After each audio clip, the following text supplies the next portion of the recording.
Welcome back to Baby Elias's stories. We now return to Oliver Twist by Charles Dickens. Chapter 51. Affording an explanation of more mysteries than one, and comprehending a proposal of marriage with no word of settlement or pin money. The events narrated in the last chapter were yet but 2 days old when Oliver found himself at 3 o'clock in the afternoon in a travelling carriage rolling fast towards his native town. Mrs. Maylie and Rose and Mrs. Bedwin and the good doctor were with him, and Mr. Brownlow followed in a post-chaise, accompanied by one other person whose name had not been mentioned. They had not talked much upon the way, for Oliver was in a flutter of agitation and uncertainty which deprived him of the power of collecting his thoughts and almost of speech, and appeared to have scarcely less effect on his companions, who shared it in at least an equal degree. He and the two ladies had been very carefully made acquainted by Mr. Brownlow with the nature of the admissions which had been forced from monks, and although they knew that the object of their present journey was to complete the work which had been so well begun, still the whole matter was enveloped in enough of doubt and mystery to leave them in endurance of the most intense suspense.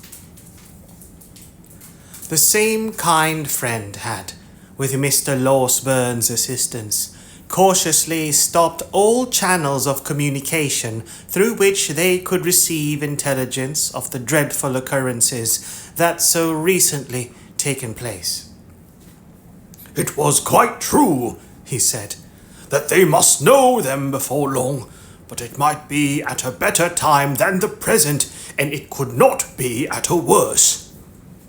So they travelled on in silence, each busied with reflections on the object which had brought them together, and no one disposed to give utterance to the thoughts which crowded upon all.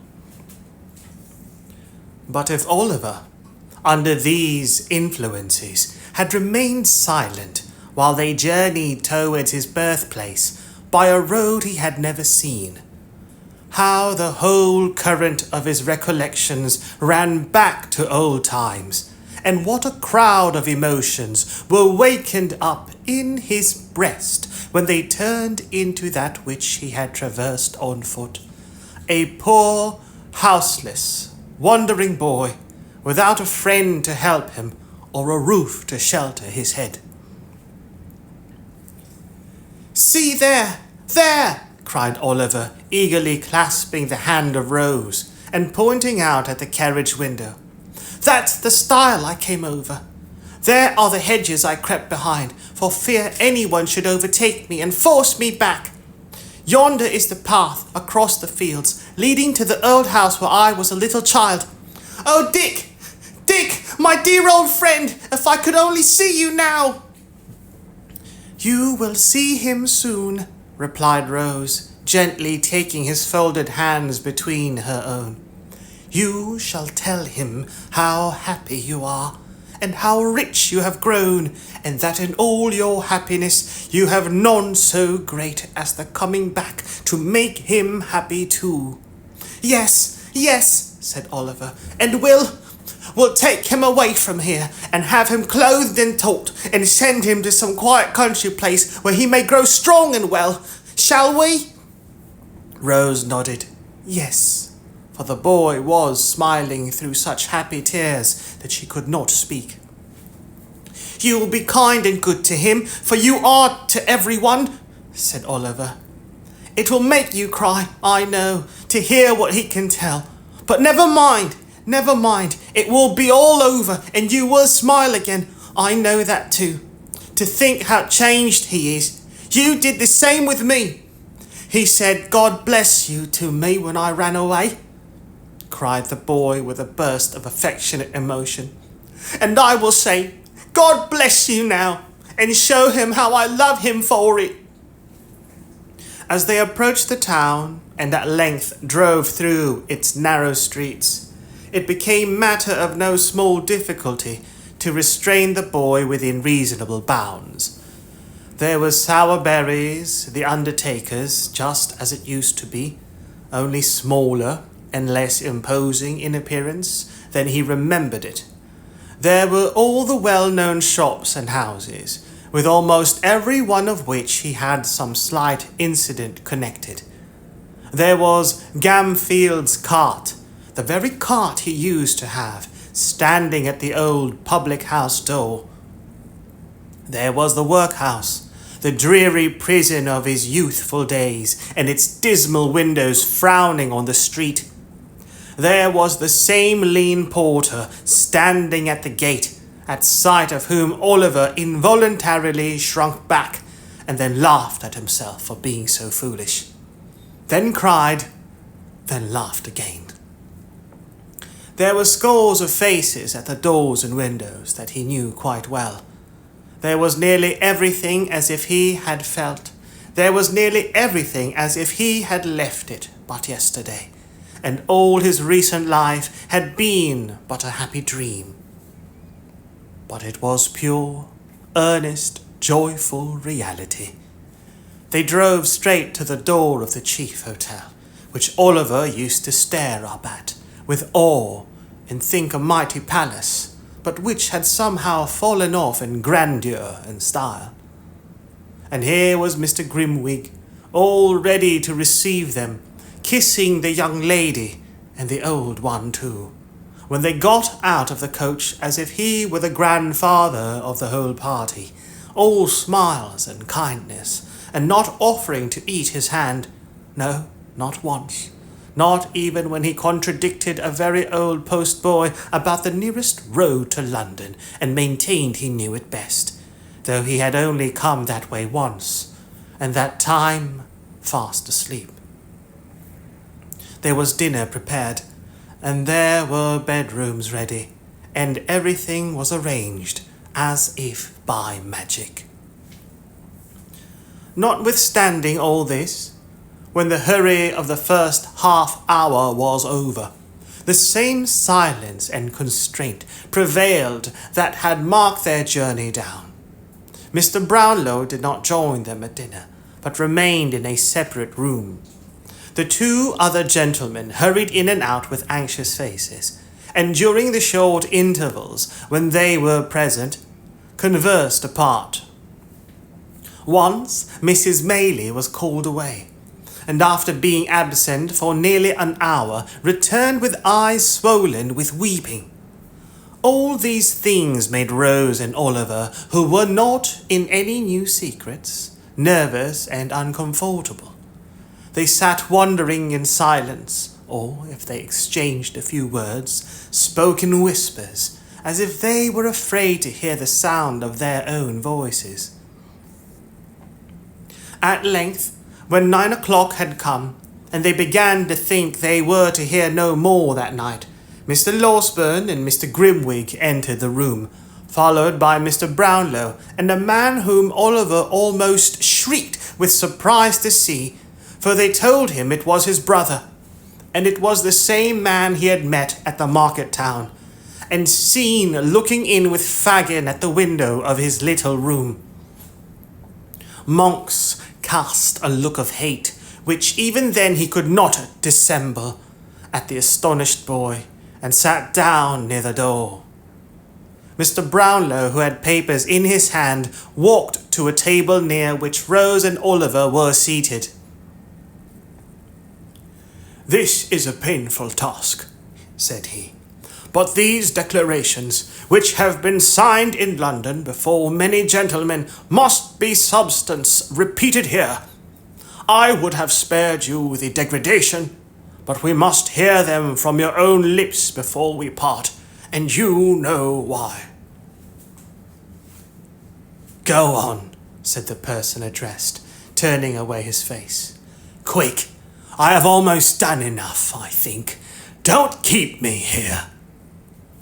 "This child," said Mr. Brownlow, drawing Oliver to him, and laying his hand upon his head, "is your half-brother, the illegitimate son of your father, my dear friend Edwin Leeford, by poor young Agnes Fleming, who died in giving him birth." "Yes," said Monks, scowling at the trembling boy, the beating of whose heart he might have heard. "That is the bastard child." "The term you use," said Mr. Brownlow sternly, "is a reproach to those long since passed beyond the feeble censure of the world. It reflects disgrace on no one living except you who use it. Let that pass. He was born in this town." "In the workhouse of this town," was the sullen reply. "You have the story there." He pointed impatiently to the papers as he spoke. "I must have it here too," said Mr. Brownlow, looking round upon the listeners. "Listen then, you," returned Monks. "His father, being taken ill at Rome, was joined by his wife, my mother, from whom he had been long separated, who went from Paris and took me with her, to look after his property, for what I know, for she had no great affection for him, nor he for her. He knew nothing of us, for his senses were gone, and he slumbered on till next day, when he died. Among the papers in his desk were two, dated on the night his illness first came on, directed to yourself." He addressed himself to Mr. Brownlow. "And enclosed in a few short lines to you, with an intimation on the cover of the package that it was not to be forwarded till after he was dead. One of these papers was a letter to this girl Agnes, the other a will." "What of the letter?" asked Mr. Brownlow. "The letter? A sheet of paper crossed and crossed again, with a penitent confession, and prayers to God to help her. He had palmed a tale on the girl that some secret mystery, to be explained one day, prevented his marrying her just then. And so she had gone on, trusting patiently to him, until she trusted too far, and lost what none could ever give her back. She was, at that time, within a few months of her confinement. He told her all he had meant to do to hide her shame, if he had lived, and prayed her, if he died, not to curse him memory, or think the consequences of their sin would be visited on her or their young child, for all the guilt was his. He reminded her of the day he had given her the little locket, and the ring with her Christian name engraved upon it, and a blank left for that which he hoped one day to have bestowed upon her. Prayed her yet to keep it, and wear it next her heart, as she had done before, and then ran on wildly in the same words over and over again, as if he had gone distracted. I believe he had. "The will," said Mr. Brownlow, as Oliver's tears fell fast. Monks was silent. "The will," said Mr. Brownlow, speaking for him, "was in the same spirit as the letter. He talked of miseries, which his wife had brought upon him, of the rebellious disposition, vice, malice, and premature bad passions of you, his only son, who had been trained to hate him, and left you and your mother each an annuity of £800. The bulk of his property he divided into 2 equal portions. one for Agnes Fleming and the other for their child. It should be born alive and ever come of age. If it should be born alive and ever come of age. If it were a girl, it was to inherit the money unconditionally. But if a boy, only on the stipulation that in his minority he should never have stained his name without... Only on the stipulation that in his minority he should never have stained his name with any public act of dishonor, meanness, cowardice, or wrong. He did this, he said, to mark his confidence in the other and his conviction, only strengthened by approaching death, that the child would share her gentle heart and noble nature. If he were disappointed in this expectation, then the money was to come to you. For then, and not till then, when both children were equal, would he recognize your prior claim upon his purse, who had none upon his heart, but had, from an infant, repulsed him with coldness and aversion. My mother, said Monks in a louder tone, did what a woman should have done. She burnt this will. The letter never reached its destination, but that and other proofs she kept in case they ever tried to lie away the blot. The girl's father had the truth from her, with every aggravation that her violent hate, I love her now for it, could add. Goaded by shame and dishonor, he fled with his children into a remote corner of Wales, changing his very name that his friends might never know of his retreat. And here, no great while afterwards, he was found dead in his bed. The girl had left her home in secret some weeks before. He had searched for her on foot in every town and village near. It was on the night when he returned home, assured that she had destroyed herself to hide her shame in his, that his old heart broke. There was a short silence here, until Mr. Brownlow took up the thread of the narrative. Years after this, he said, this man's, Edward Leeford's, mother came to me. He had left her, when only 18, robbed her of jewels and money, gambled, squandered, forged, and fled to London, where for 2 years he had associated with the lowest outcasts. She was sinking under a painful and incurable disease, and wished to recover him before she died. Inquiries were set on foot, and strict searches made.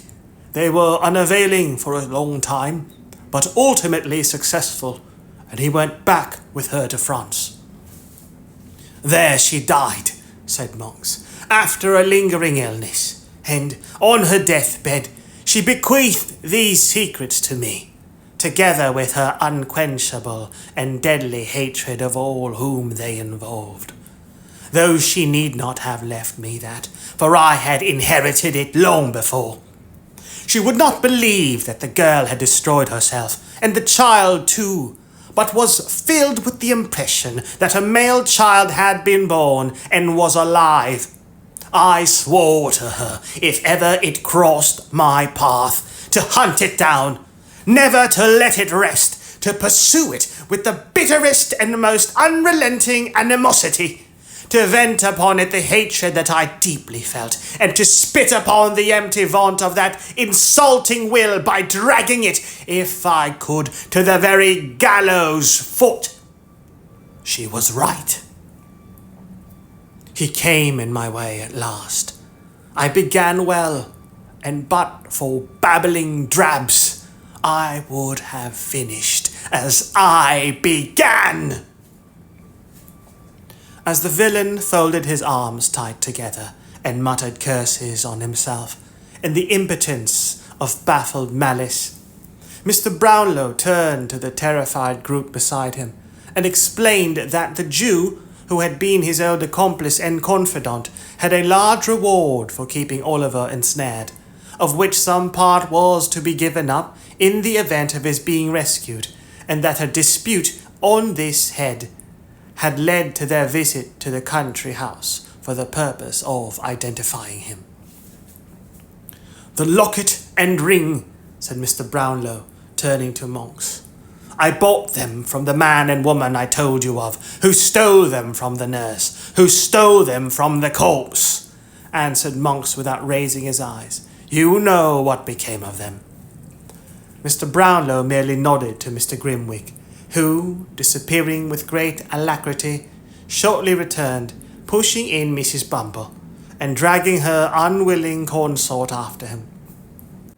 "Do my eyes deceive me?" cried Mr. Bumble, with ill-feigned enthusiasm. "Or is that little Oliver? Oh, Oliver! If you'd known how I've been a-grieving for you!" "Hold your tongue, fool," murmured Mrs. Bumble. "Isn't natter, Mrs. Bumble?" remonstrated the workhouse master. "Can't I be supposed to feel?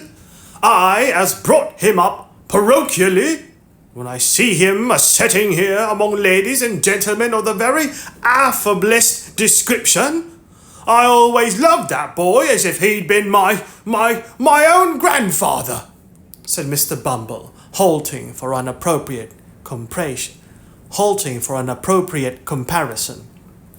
"Master Oliver, my dear, you remember the blessed gentleman in the white waistcoat? Ah, he went to heaven last week in an oak coffin with plated handles, Oliver." "Come, sir," said Mr. Grimwig tartly, "suppress your feelings." "I will do my endeavours, sir," replied Mr. Bumble. "How do you do, sir? I hope you are very well." This salutation was addressed to Mr. Brownlow, who had stepped up to within a short distance of the respectable couple. He inquired as he pointed to Monks. "Do you know that person?" "No," replied Mrs. Bumble flatly. "Perhaps you don't," said Mr. Brownlow, addressing her spouse. "I never saw him in all my life," said Mr. Bumble. "Nor sold him anything, perhaps?" "No," replied Mrs. Bumble. "You never had, perhaps, a certain gold locket and ring?" said Mr. Brownlow. "Certainly not," replied the matron. "Why are we brought here to answer such nonsense as this?" Again Mr. Brownlow nodded to Mr. Grimwig, and again that gentleman limped away with extraordinary readiness. But not again did he return with a stout man and wife, for this time he led in 2 palsied women, who shook and tottered as they walked. "You shut the door the night old Sally died," said the foremost one, raising her shriveled hand. "But you couldn't shut out the sound, nor stop the chinks." "No, no," said the other, looking round her and wagging her toothless jaws. "No, no, no. We heard her try to tell you what she'd done, and saw you take a paper from her hand, and watched you too, next day, to the pawnbroker's shop," said the first. "Yes," added the second, "and it was a locket and gold ring. We found out that, and saw it given you. We were by. Oh, we were by." "And we know more than that," resumed the first, "for she told us often, long ago, that the young mother had told her that, feeling she should never get over it, she was on her way, at the time that she was taken ill, to die near the grave of the father of the child." "Would you like to see the pawnbroker himself?" asked Mr. Grimwig, with a motion towards the door. "No," replied the woman. "If he," she pointed to Monks, "has been coward enough to confess, as I see he had, and you have sounded all these hags till you have found the right ones, I have nothing more to say. I did sell them, and they're where you'll never get them. What then?" "Nothing," replied Mr. Brownlow, "except that it remains for us to take care that neither of you is employed in a situation of trust again. You may leave the room." "I hope," said Mr. Bumble, looking about him with great ruefulness, as Mr. Grimwig disappeared with the 2 old women, "I hope that this unfortunate little circumstance will not deprive me of my parochial office." "Indeed it will," replied Mr. Brownlow. You may make up your mind to that, and think yourself well off besides." "It was all Mrs. Bumble. She would do it," urged Mr. Bumble, first looking round to ascertain that his partner had left the room. "That is no excuse," replied Mr. Brownlow. "You were present on the occasion of the destruction of these trinkets, and indeed are the more guilty of the two in the eye of the law, for the law supposes that your wife acts under your direction." "If the law supposes that," said Mr. Bumble, squeezing his hat emphatically in both hands, "the law is an ass, an idiot. If that's the eye of the law is a bachelor, and the worst I wish the law is, that his eye may be opened by experience. Laying great stress on the repetition of these two words, Mr. Bumble fixed his hat on very tight, and putting his hands in his pockets, followed his helpmate downstairs. "Young lady," said Mr. Brownlow, turning to Rose, "give me your hand. Do not tremble. You need not fear to hear the few remaining words we have to say." "If they have, I do not know how they can, but if they have any reference to me," said Rose, "pray let me hear them at some other time. I have not strength or spirits now." "Nay," returned the old gentleman, drawing her arm through his, "you have more fortitude than this, I am sure. Do you know this young lady, sir?" "Yes," replied Monks. "I never saw you before," said Rose faintly. "I have seen you often," returned Monks. "The father of the unhappy Agnes had 2 daughters," said Mr. Brownlow. "What was the fate of the other? The child?"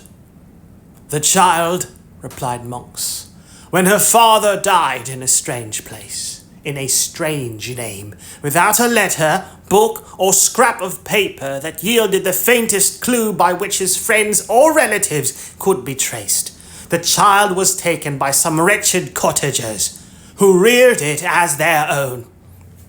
"Go on," said Mr. Brownlow, signing to Mrs. Maylie to approach. "Go on." "You couldn't find the spot to which these people had repaired," said Monks. "But where friendship fails, hatred will often force a way.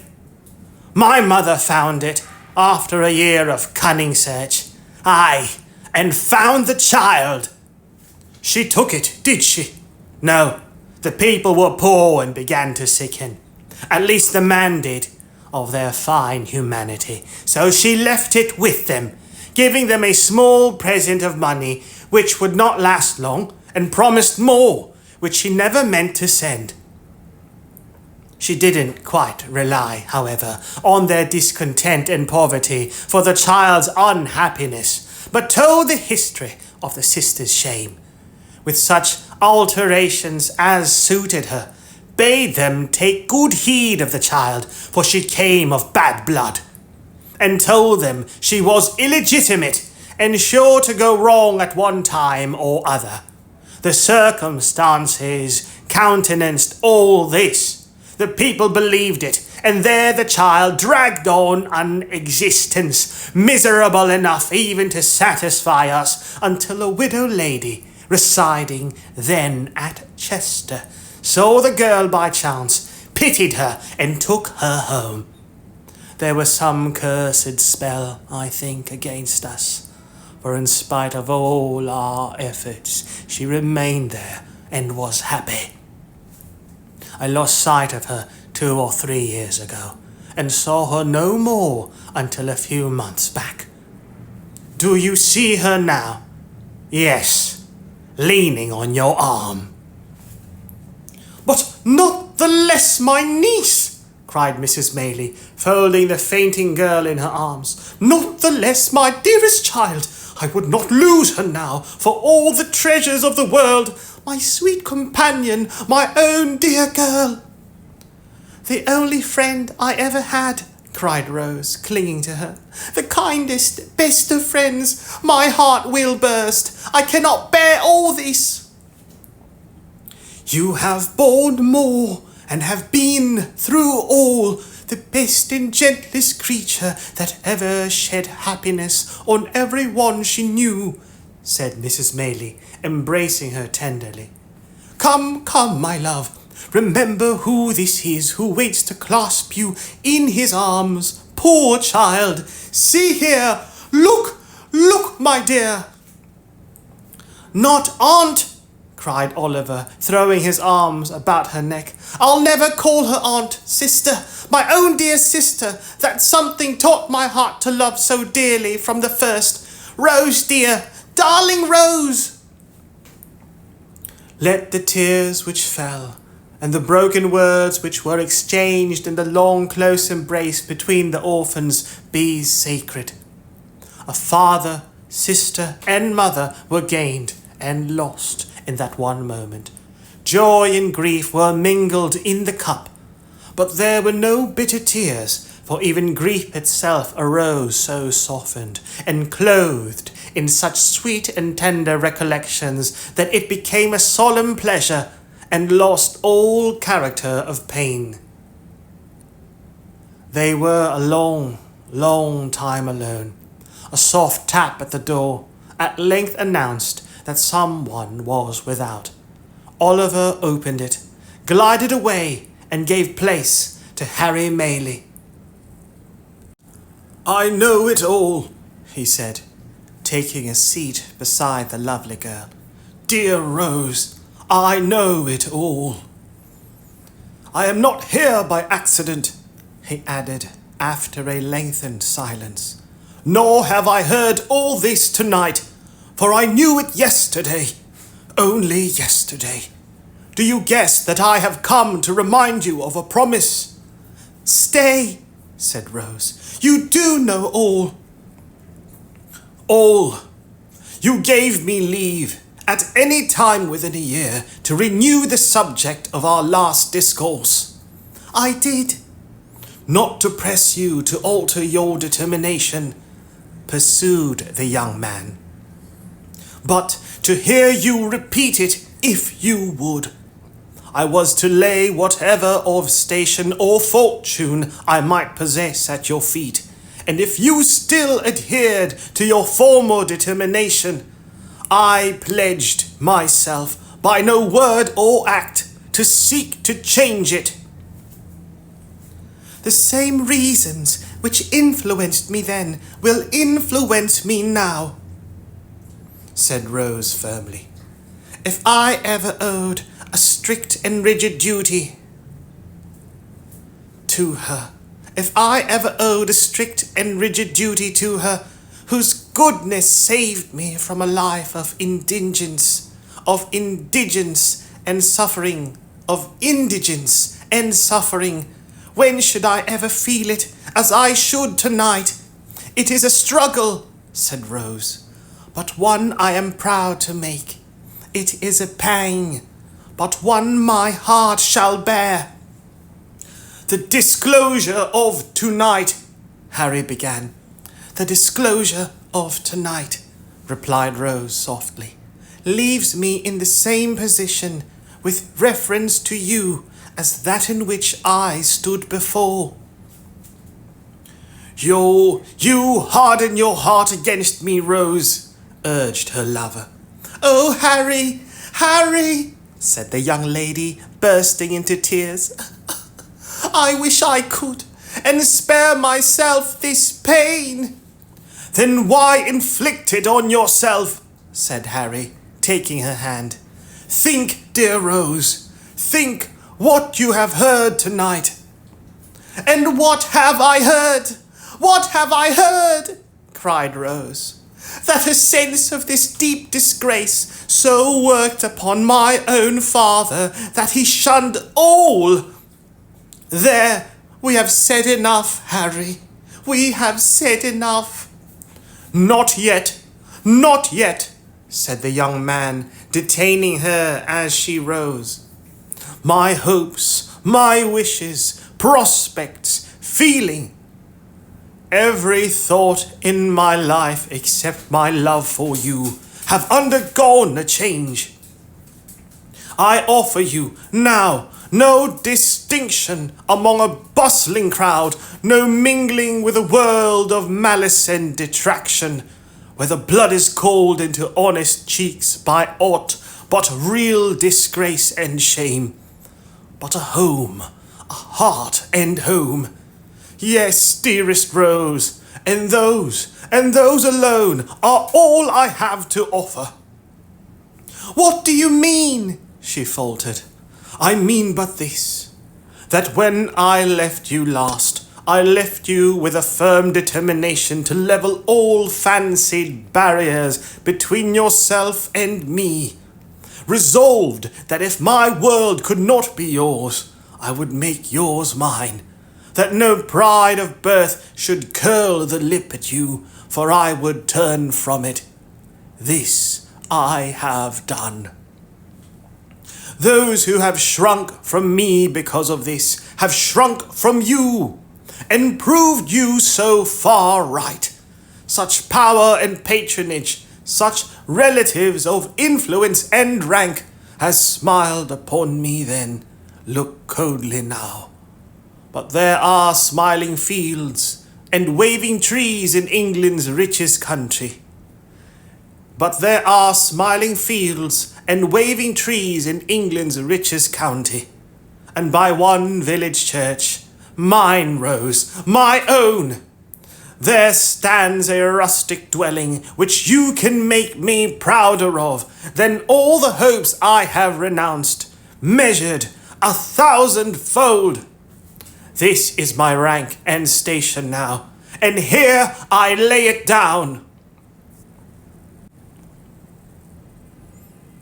It's a trying thing waiting supper for lovers, said Mr. Grimwig, waking up and pulling his pocket handkerchief from over his head. Truth to tell, the supper had been waiting a most unreasonable time. Neither Mrs. Maylie, nor Harry, nor Rose, who all came in together, could offer a word in extenuation. Extenuation. Extenuation. The action of lessening the seriousness of guilt or an offence. Extenuation. I had serious thoughts of eating my head tonight, said Mr. Grimwig, for I began to think I should get nothing else. I'll take the liberty, if you'll allow me, of saluting the bride that is to be. Mr. Grimwig lost no time in carrying this notice into effect upon the blushing girl, and the example, being contagious, was followed both by the doctor and Mr. Brownlow. Some people affirm that Harry Maylie had been observed to set it, originally, in a dark room adjoining, but the best authorities consider this downright scandal.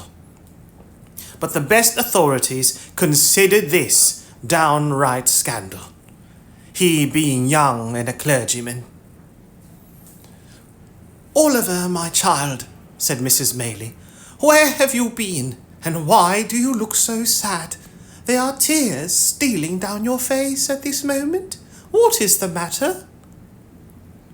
It is a world of disappointment, often to the hopes we most cherish, and hopes that do our nature the greatest honour.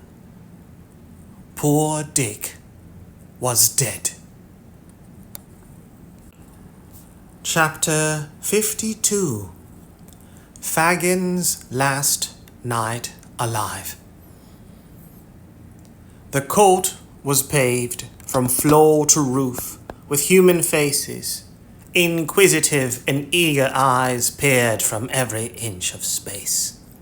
From the rail before the dock, away into the sharpest angle of the smallest corner in the galleries, all looks were fixed upon one man, Fagin. Before him and behind, above, below, on the right and on the left, he seemed to stand surrounded by a firmament, all bright with gleaming eyes. He stood there, in all his glare of living light, with one hand resting on the wooden slab before him, the other held to his ear, and his head thrust forward to enable him to catch, with greater distinctness, every word that fell from the presiding judge, who was delivering his charge to the jury. At times he turned his eyes sharply upon them to observe the effect of the slightest featherweight in his favour, and when the points against him were stated with terrible distinctness, looked towards his counsel in mute appeal that he would, even then, urge something in his behalf. Beyond these manifestations of anxiety, he stirred not hand or foot. He had scarcely moved since the trial began, and now that the judge ceased to speak, he still remained in the same strained attitude of close attention, with his gaze bent on him, as though he listened still. A slight bustle in the court recalled him to himself. Looking round, he saw that the jurymen had turned together to consider their verdict.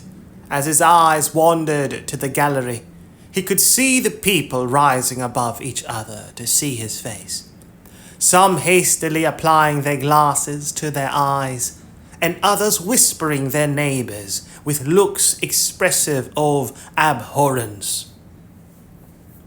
A few there were who seemed unmindful of him, and looked only to the jury in impatient wonder how they could delay.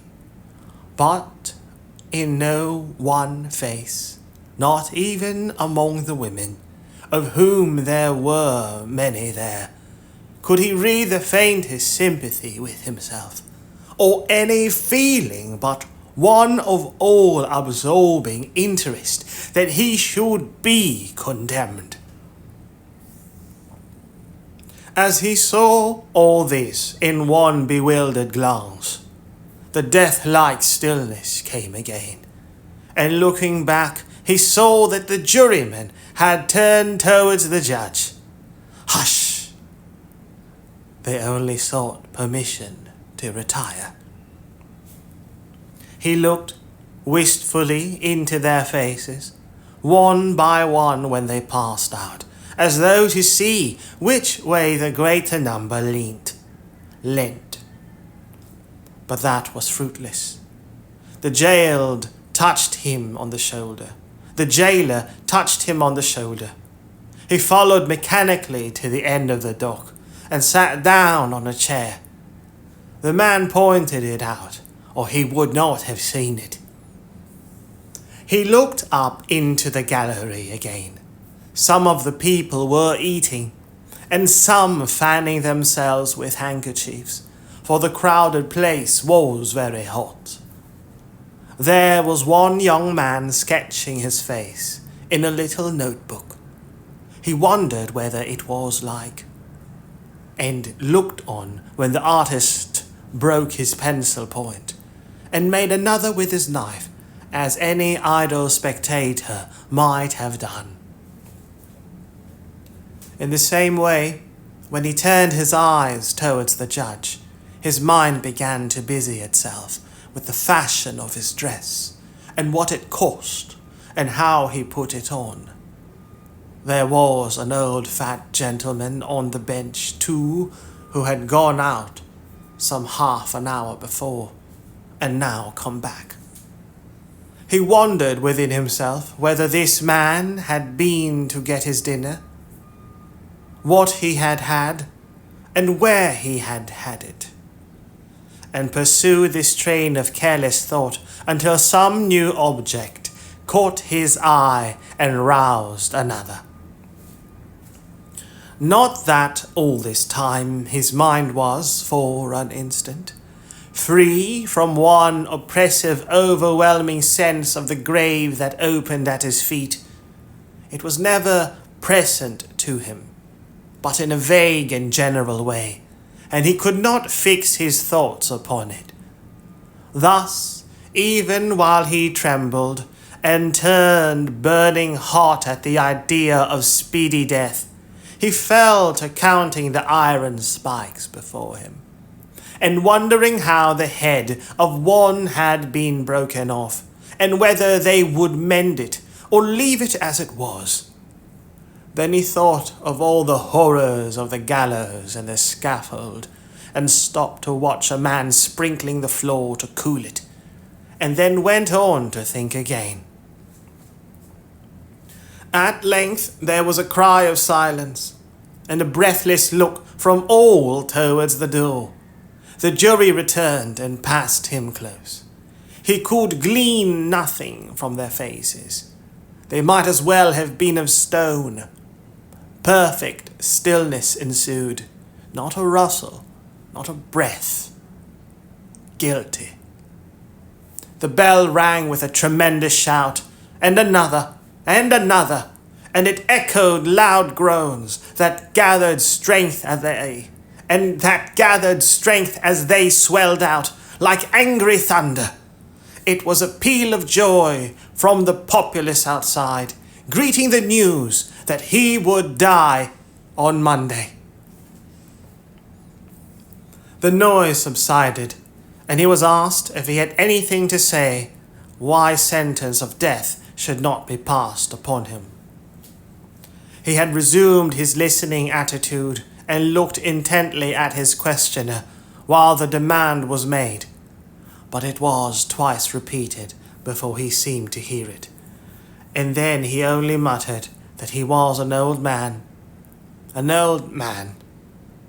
and so, dropping into a whisper, was silent again. The judge assumed the black cap, and the prisoner stood still with the same air and gesture. A woman in the gallery uttered some exclamation, called forth by this dread solemnity. He looked hastily up as if angry at the interruption, and bent forward yet more attentively.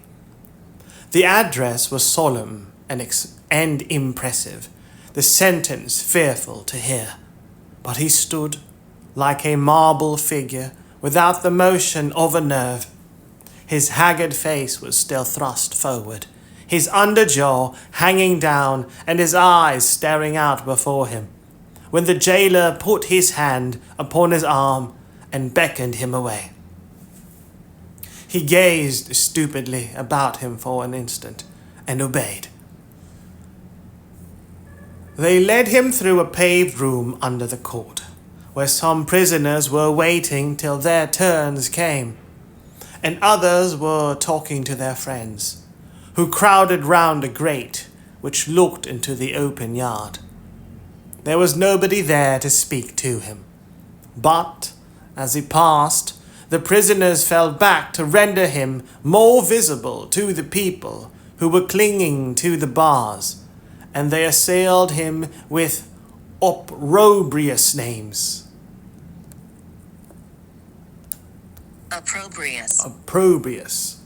Opprobrious. Of language expressing scorn or criticism. Abusive. Opprobrious. And they assailed him with opprobrious names, and screeched and hissed. He shook his fist, and would have spat upon them, but his conductors hurried him on, through a gloomy passage lighted by a few dim lamps, into the interior of the prison. Here he was searched, that he might not have about him the means of anticipating the law. This ceremony performed, they led him to one of the condemned cells, and left him there, alone. He sat down on a stone bench opposite the door, which served for seat and bedstead, and casting his bloodshot eyes upon the ground, tried to collect his thoughts. After a while, he began to remember a few disjointed fragments of what the judge had said. Though it had seemed to him, at the time, that he could not hear a word. These gradually fell into their proper places, and by degrees suggested more, so that in a little time he had the whole, almost as it was delivered, to be hanged by the neck till he was dead. That was the end. To be hanged by the neck till he was dead.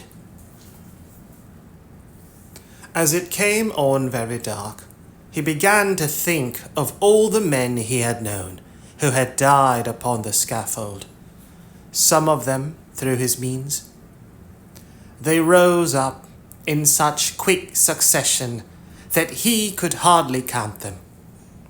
He had seen some of them die, and had joked too, because they died with prayers upon their lips. With what a rattling noise the drop went down, and how suddenly they changed, from strong and vigorous men to dangling heaps of clothes. Some of them might have inhabited that very cell, sat upon that very spot. It was very dark. Why didn't they bring a light? The cell had been built for many years. Scores of men must have passed their last hours there. It was like sitting in a vault strewn with dead bodies. The cap, the noose, the pinioned arms, the faces that he knew, even beneath that hideous veil. Light! Light! At length, when his hands were raw with beating against the heavy doors and walls, 2 men appeared. One bearing a candle, which he thrust into an iron candlestick fixed against the wall. The other dragging in a mattress on which to pass the night, for the prisoner was to be left alone no more. Then came the night. Dark, dismal, silent night. Other watchers are glad to hear this church clock strike, for they tell of life and coming day. To him they brought despair. The boom of every iron bell came laden with the one deep, hollow sound. Death. What availed the noise and bustle of cheerful morning, which penetrated even there to him? It was another form of knell, with mockery added to the warning. Knell. Knell. Knell. The sound of a bell, especially when rung solemnly for a death or funeral. Knell. Toll or end. The day passed off. Day? There was no day. It was gone as soon as come, and night came on again. Night so long and yet so short. Long in its dreadful silence, and short in its fleeting hours. At one time he raved and blasphemed, and at another howled and tore his hair. Venerable men of his own persuasion had come to pray beside him, but he had driven them away with curses. They renewed their charitable efforts, and he beat them off. Saturday night he had only one night more to live, and as he thought of this, the day broke. Sunday.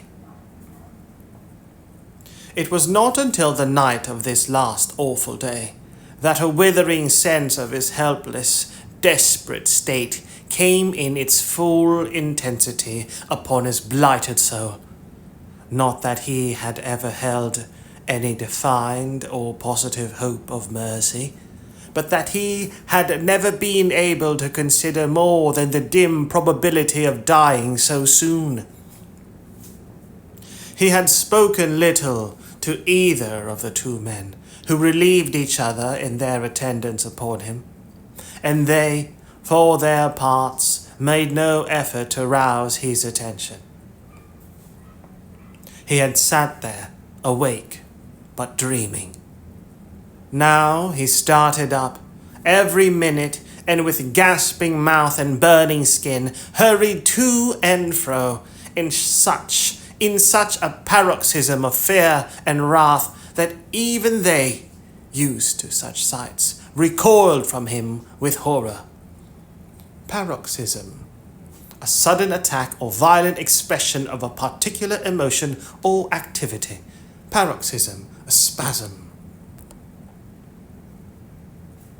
Now he started up every minute, and with gasping mouth and burning skin, hurried to and fro in such a paroxysm of fear and wrath that even they, used to such sights, recoiled from him with horror. He grew so terrible at last in all the tortures of his evil conscience that one man could not bear to sit there eyeing him alone, and so the two kept watch together. He cowered down upon a stone bed and thought of the past. He had been wounded with some missiles from the crowd on the day of his capture, and his head was bandaged with a linen cloth. His red hair hung down upon his bloodless face. His beard was torn and twisted into knots. His eyes shone with a terrible light. His unwashed flesh crackled with the fever that burnt him up. 8, 9, then, if it was not a trick to frighten him. And those were the real hours, treading on each other's heels. Where would he be when they came round again?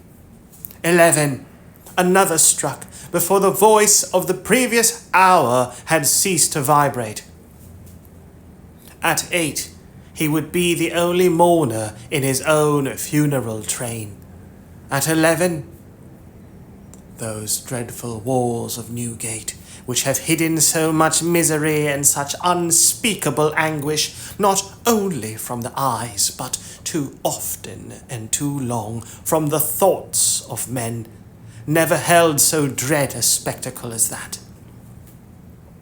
The few who lingered as they passed, and wondered what the man was doing who was to be hanged tomorrow, would have slept but ill that night if they could have seen him. From early in the evening until nearly midnight, little groups of 2 and 3 presented themselves at the lodge gate and inquired, with anxious faces, whether any reprieve had been received. These being answered in the negative, communicated the welcome intelligence to clusters in the street, who pointed out to one another the door from which he must come out, and showed where the scaffold would be built, and, walking with unwilling steps away, turned back to conjure up the scene. By degrees they fell off, one by one, and, for an hour, in the dead of night, the street was left to solitude and darkness. The space before the prison was cleared, and a few strong barriers, painted black, had been already thrown across the road to break the pressure of the expected crowd, when Mr. Brownlow and Oliver appeared at the wicket and presented an order of admission to the prisoner, signed by one of the sheriffs. They were immediately admitted into the lodge. "Is the young gentleman to come too, sir?" said the man whose duty it was to conduct them. "It's not a sight for children, sir." "It is not indeed, my friend," rejoined Mr. Brownlow, "but my business with this man is intimately connected with him, and as this child has seen him in the full career of his success and villainy, I think it as well, even at the cost of some pain and fear, that he should see him now." These few words had been said apart, so as to be inaudible to Oliver. The man touched his hat, and glancing at Oliver with some curiosity, opened another gate, opposite to that by which they had entered,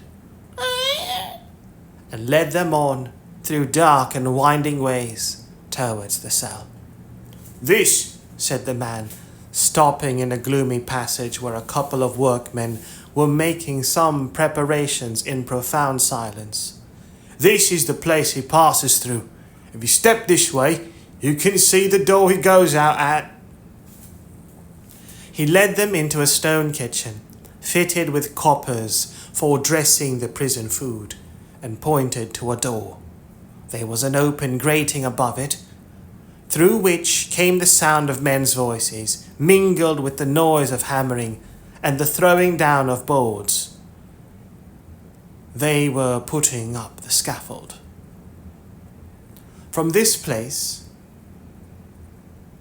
they passed through several strong gates, opened by other turnkeys from the inner side, and, having entered an open yard, ascended a flight of narrow steps, and came into a passage with a row of strong doors on the left hand. Motioning them to remain where they were, the turnkey knocked at one of these with his bunch of keys. The two attendants, after a little whispering, came out into the passage, stretching themselves as if glad of the temporary relief, and motioned the visitors to follow the jailer into the cell. They did so. The condemned criminal was seated on his bed, rocking himself from side to side, with a countenance more like that of a snared beast than the face of a man. His mind was evidently wandering to his own life, for he continued to mutter, without appearing conscious of their presence otherwise than as a part of his vision. "Good boy, Charlie. Well done," he mumbled. "Oliver too. Oliver too. Quite the gentleman now. Quite the... Take that boy away to bed." The jailer took the disengaged hand of Oliver, and whispering him not to be alarmed, looked on without speaking. "Take him away to bed," cried Fagin. "Do you hear me, some of you?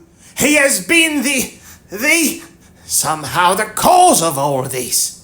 It's worth the money to bring him up to it. Bolt his throat. Bill, never mind the girl. Bolt his throat as deep as you can cut. Saw his head off." "Fagin," said the jailer. "That's me," cried the Jew, falling instantly into the attitude of listening he had assumed upon his trial. "An old man, my lord. A very old man." "Here," said the turnkey, laying his hand upon his breast to keep him down. "Here's somebody wants to see you, to ask you some questions, I suppose. Fagin! Fagin! Are you a man?" "I shan't be one long," he replied, looking up with a face retaining no human expression but rage and terror. "Strike them all dead! What right have they to butcher me?" As he spoke, he caught sight of Oliver and Mr. Brownlow. Shrinking to the furthest corner of the seat, he demanded to know what they wanted there. "Steady," said the turnkey, still holding him down.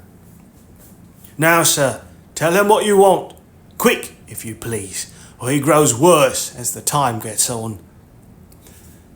"You have some papers," said Mr. Brownlow, advancing, "which were placed in your hands for better security by a man called Monks."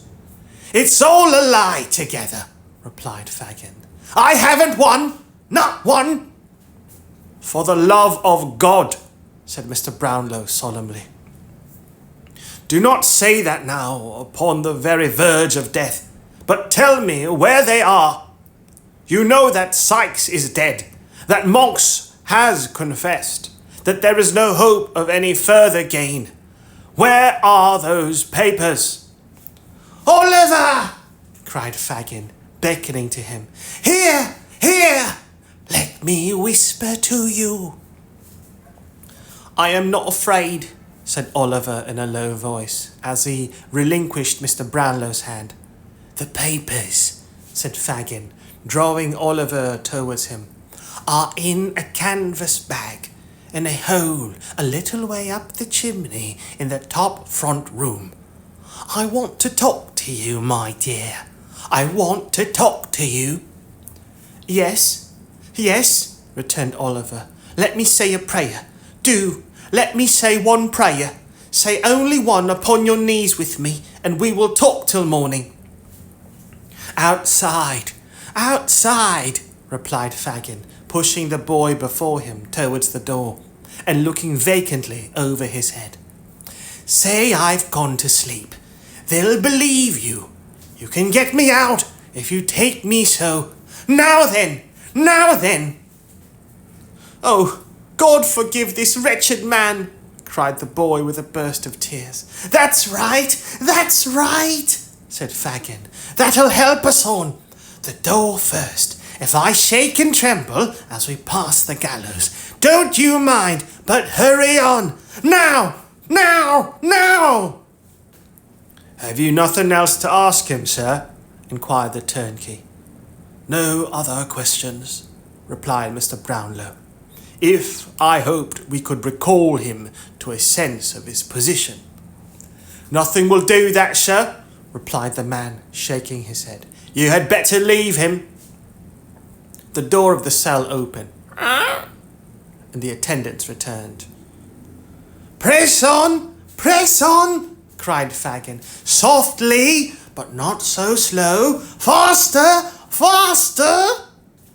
The men laid hands upon him, and disengaging Oliver from his grasp, held him back. He struggled with the power of desperation for an instant, and then sent upon cry that penetrated even those massive walls and rang in their ears until they reached the open yard. It was some time before they left the prison. Oliver nearly swooned after this frightful scene, and was so weak that for an hour or more he had not the strength to walk. Day was dawning when they again emerged. A great multitude had already assembled. The windows were filled with people, smoking and playing cards to beguile the time. The crowd were pushing, quarrelling, joking. Everything told of life and animation. But one dark cluster of objects in the centre of all. The black stage, the crossbeam, the rope, and all the hideous apparatus of death. The final chapter, chapter 53, and last. The fortunes of those who have figured in this tale are nearly closed.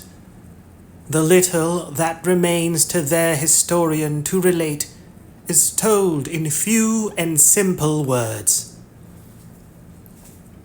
Before 3 months had passed, Rose Fleming and Harry Maylie were married in the village church, which was henceforth to be the scene of the young clergyman's labours. On the same day, they entered into possession of their new and happy home. Mrs. Maylie took up her abode with her son and daughter-in-law to enjoy, during the tranquil remainder of her days, the greatest felicity that age and worth can know. The contemplation of the happiness of those on whom the warmest affections and tenderest cares of a well-spent life have been unceasingly bestowed. It appeared, on full and careful investigation, that if the wreck of property remaining in the custody of monks, which had never prospered either in his hands or in those of his mother, were equally divided between himself and Oliver, it would yield to each little more than £3,000. By the provisions of his father's will, Oliver would have been entitled to the whole, but Mr. Brownlow, unwilling to deprive the elder son of the opportunity of retrieving his former vices and pursuing an honest career, proposed this mode of distribution, to which his young charge joyfully acceded. Acceded. Acceded. Agree to a demand, request, or treaty. Acceded. But Mr. Brownlow, unwilling to deprive the eldest son of the opportunity of retrieving his former vices and pursuing an honest career, proposed this mode of distribution, to which his young charge joyfully acceded. Monks, still bearing that assumed name, retired with his portion to a distant part of the New World, where, having quickly squandered it, he once more fell into his old courses, and, after undergoing a long confinement for some fresh act of fraud and knavery, at length sunk under an attack of his old disorder, and died in prison. As far from home died the chief remaining members of his friend Fagin's gang. Mr. Brownlow adopted Oliver as his son, removing with him and the old housekeeper to within a mile of the parsonage house, where his dear friends resided. He gratified the only remaining wish of Oliver's warm and earnest heart, and thus linked together a little society, whose condition approached as nearly to one of perfect happiness as can ever be known in this changing world. Soon after the marriage of the young people, the worthy doctor returned to Chertsey, where, bereft of the presence of his old friends, he would have been discontented if his temperament had admitted of such a feeling, and would have turned quite peevish if he had known how. For 2 or 3 months he contented himself with hinting that he feared the air began to disagree with him. Then, finding that the place really no longer was, to him, what it had been, he settled his business on his assistant, took a bachelor's cottage outside the village of which his young friend was pastor, and instantaneously recovered. Here he took to gardening, planting, fishing, carpentering, and various other pursuits of a similar kind, all undertaken with his characteristic impetuosity. In each and all he has since become famous throughout the neighborhood as a most profound authority. Impetuosity. Impetuosity. Impetuosity. Acting or done quickly and without thought or care. Here he took to gardening, planting, fishing, carpentering, and various other pursuits of a similar kind, all undertaken with his characteristic impetuosity. In each and all he has since become famous throughout the neighborhood as a most profound authority.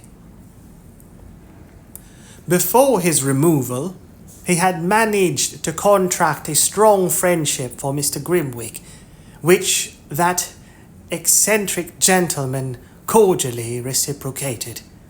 He is accordingly visited by Mr. Grimwig a great many times in the course of the year.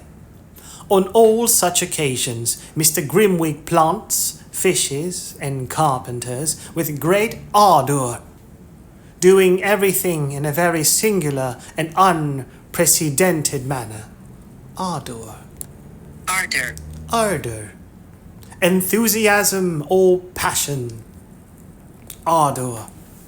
On all such occasions, Mr. Grimwig plants, fishes, and carpenters with great ardour, doing everything in a very singular and unprecedented manner, but always maintaining with his favourite asseveration, that his mode is the right one.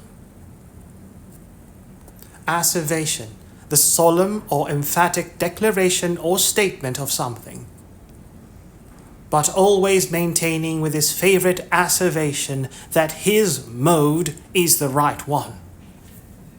On Sundays, he never fails to criticize the sermon to the young clergyman's face, always informing Mr. Lawsburn in strict confidence afterwards that he considers it an excellent performance, but deems it as well not to say so.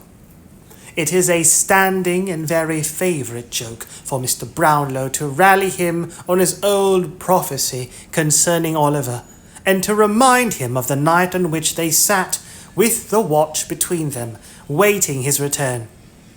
But Mr. Grimwig contends that he was right in the main, and, in proof thereof, remarks that Oliver did not come back after all, which always calls forth a laugh on his side, and increases his good humour. Mr. Noah Claypole, receiving a free pardon from the Crown in consequence of being admitted a prover against Fagin, and considering his profession not altogether as safe a one as he could wish, was for some little time at a loss for the means of a livelihood, not burdened with too much work. After some consideration, he went into business as an informer, in which calling he realizes a genteel subsistence. In which calling he realizes a genteel subsistence. His plan is to walk out once a week during church time, attended by Charlotte in respectable attire. The lady faints away at the doors of charitable publicans, and the gentleman, being accommodated with 3 pennyworth of brandy to restore her, lays an information next day, and pockets half the penalty. Sometimes Mr. Claypole faints himself, but the result is the same. Mr. and Mrs. Bumble, deprived of their situations, were gradually reduced to great indigence and misery, and finally became paupers in that very same workhouse in which they had once lorded it over others. Mr. Bumble has been heard to say that in this reverse and degradation he has not even spirits to be thankful for being separated from his wife. As to Mr. Giles and Brittles, they still remain in their old posts, although the former is bald and the last-named boy quite grey. They sleep at the parsonage, but divide their attention so equally among its inmates, and Oliver and Mr. Brownlow and Mr. Lawsburn, that to this day the villagers have never been able to discover to which establishment they properly belong. Master Charles Bates, appalled by Sykes's crime, fell into a train of reflection whether an honest life was not, after all, the best. Arriving at the conclusion that it certainly was, he turned his back upon the scenes of the past, resolved to amend it in some new sphere of action. He struggled hard and suffered much for some time, but having a contented disposition and a good purpose, succeeded in the end, and from being a farmer's drudge and a carrier's lad, he is now the merriest young grazier in all Northamptonshire. Grazier, a person who rears or fattens cattle or sheep for market. Grazier. And now, the hand that traces these words falters as it approaches the conclusion of its task and would weave for a little longer space the thread of these adventures.